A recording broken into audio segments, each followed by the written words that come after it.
భారతదేశమంతా ఆశ్వయుజ మాసంలో వచ్చే పండుగను దీపావళి పేరుతో ఘనంగా జరుపుకుంటారు. కానీ తెలంగాణలో అంతకు నెల రోజుల ముందే తమ జీవితాలను కాంతిమంతం చేసుకుంటారు. దసరా నవరాత్రులకు ఒక రోజు ముందే మొదలయ్యే ఆ బతుకమ్మ పండుగ తెలంగాణకే ఓ తలమానిక. ప్రకృతిలోని భిన్న రూపాలలో దైవిక శక్తులను కొలుచుకోవడం మానవ నైజం. కానీ బతుకునే ఒక దేవతగా, ఆ బతుకుని సంబరాలు చేసుకోవడాన్నే ఒక పండుగగా భావించడం చాలా గొప్ప విషయం. అక్టోబర్ తొలి రోజుల్లో వచ్చే మహాలయ అమావాస్య నాటికి ప్రకృతి సంబరాలకు సిద్ధంగా ఉంటుంది. నైరుతి అప్పటికి పూర్తిగా వెనక్కి మళ్లిపోతుంది. పొలం పనులు సజావుగా సాగిపోతుంటాయి. అప్పటి వరకు పడిన వర్షాలకు చెట్లన్నీ పూలతో కళకళలాడుతుంటాయి. ప్రకృతి మొత్తం బతుకమ్మ ఆడుతోందా అన్నంత ఆహ్లాదకరంగా ఉంటుంది. అటు వర్షాకాలం కాదు, ఇంకా చలికాలము మొదలవలేదు.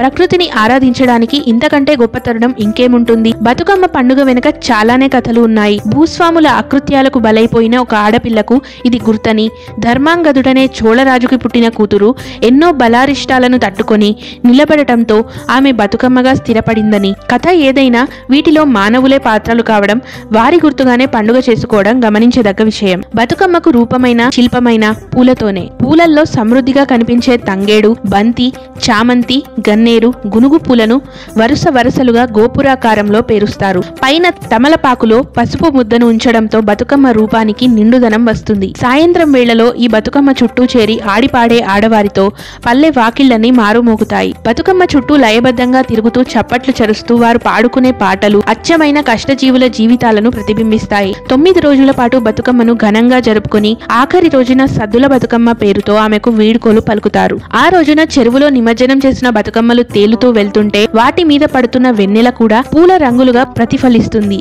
మళ్లీ బతుకమ్మ వచ్చే రోజుల కోసం ప్రకృతి సైతం ఎదురు చూస్తుంది.